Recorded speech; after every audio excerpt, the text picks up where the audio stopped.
Hier soir, notre veillée de prière était magnifique. Les confessions, l'adoration, tout cela était sublime. Il a fallu ce matin se lever aux aurores, d'où une certaine fatigue de la part des jeunes et de la part des frères aussi. La fatigue du bus du frère Antoine, le bus C, n'est pas partagée par tous. Aller à Fatima, c'est concrétiser la longue préparation de la consécration à Marie que les jeunes préparent depuis déjà un mois. Qu'attends-tu de la journée à Fatima? Mais j'attends d'aller dans ce lieu où la Vierge est apparue pour être plus proche d'elle, plus proche de son fils. Donc c'est à la fin un endroit qui est hyper fort parce qu'il y a plein de personnes qui se recueillent. Ce que j'attends de Fatima, c'est de mieux découvrir l'histoire du lieu, le récit des apparitions et l'architecture aussi du lieu qui doit être sympa. Simplement de prier pour les personnes, mes proches qui m'ont confié leurs intentions. Aussi d'avoir une apparition à la Vierge et de devenir prêtre, jésuite par contre. C'est ce que je peux dire. Et toi? Alors moi, j'espère juste ressentir les émotions qu'on peut ressentir dans les sanctuaires mariales. Enfin, j'en ai visité un seul, c'était lourd et c'était fou. Et voilà. Un peu plus sur les mystères du rosaire et l'impact qu'ils peuvent avoir dans ma vie au quotidien.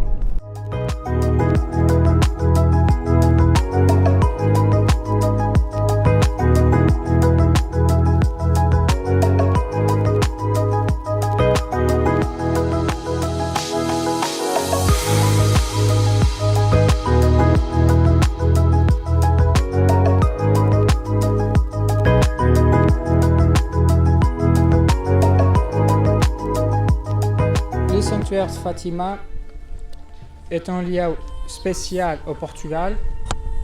Notre-Dame a promis que le Portugal garderait toujours le dogme de la foi.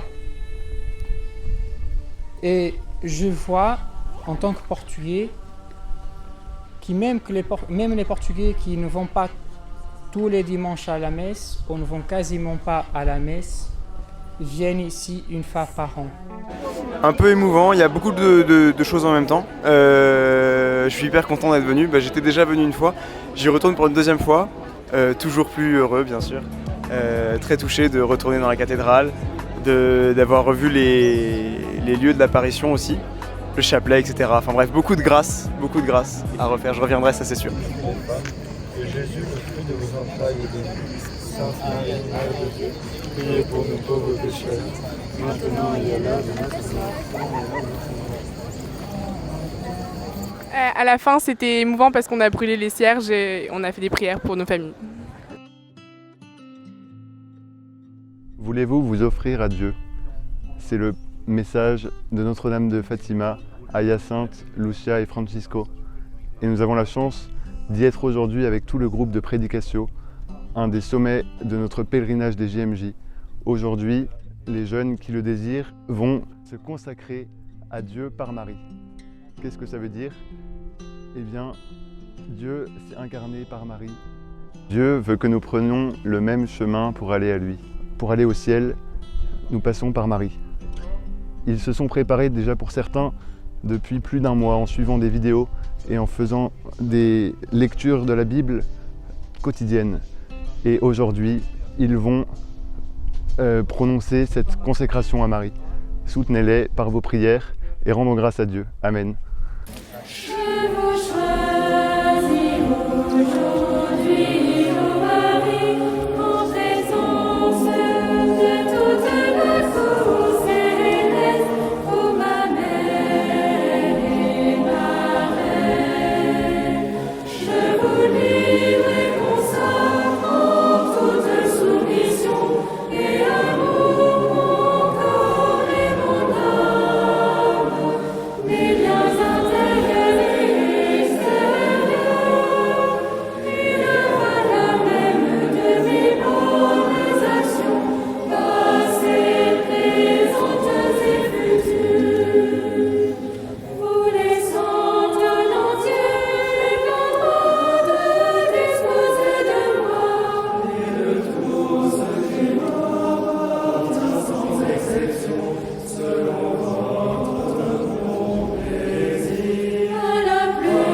terme de notre journée à Fatima et dans le car pour revenir à Porto.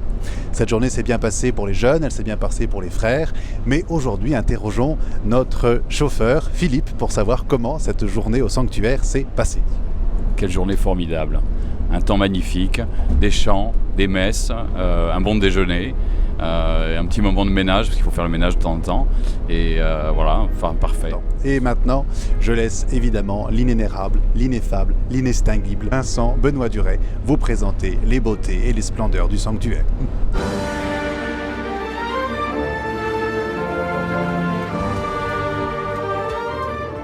Bonjour et bienvenue à Fatima, haut lieu de pèlerinage au Portugal. Chaque année, des millions de pèlerins se pressent pour obtenir des grâces auprès de la Vierge de Fatima. Vous avez derrière moi la basilique de Notre-Dame du Rosaire. Le 13 octobre 1917, entre 50 000 et 60 000 personnes sont rassemblées ici dans cette grande plaine. En effet, la Vierge a promis un grand miracle public afin que tous croient. Et c'est alors que le soleil va se mettre à danser devant la foule aux yeux absolument ébahis. À Fatima, la Vierge demande 3 choses aux 3 bergers, Lucie, Jacinthe et François. Tout d'abord, de prier le chapelet, ensuite offrir sa pénitence pour la conversion des pécheurs et en réparation aux outrages faits à son saint nom. Enfin, j'ai oublié, si la dévotion au cœur immaculé. Il y a une personne qui est intimement liée au sanctuaire de Fatima, c'est Saint Jean-Paul II. En effet, le 13 mai 1981, le Saint-Père est frappé par un attentat sur la place Saint-Pierre. Il dira plus tard que c'est la main de la Vierge Marie qui miraculeusement a détourné la balle du cœur. Il offre au sanctuaire la balle qui devait le tuer. Celle-ci est aujourd'hui sertie sur la couronne de la Vierge que la statue porte pour les grandes occasions.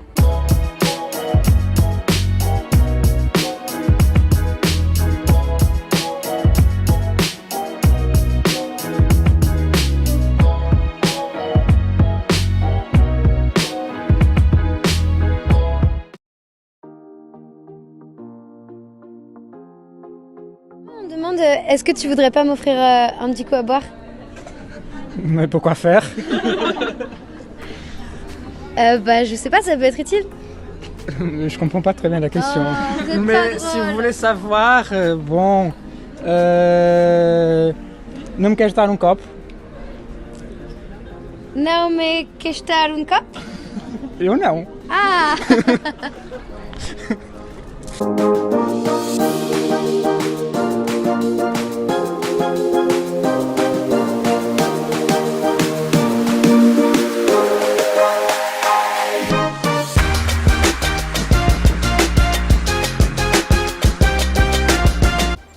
Et enfin,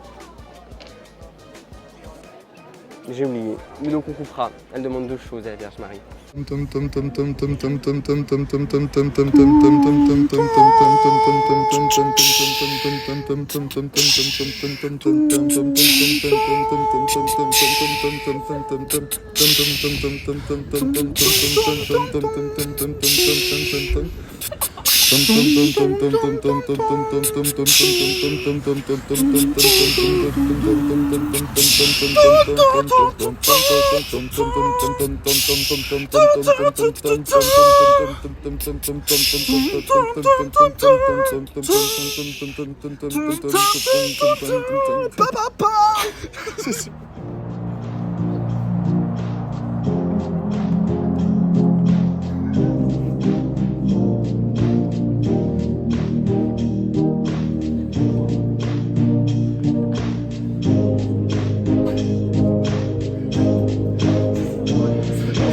Qui fut le premier grand bâtiment construit pour les pèlerins au début du XXe siècle.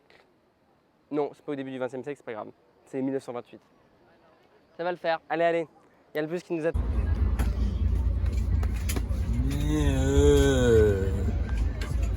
Parfait.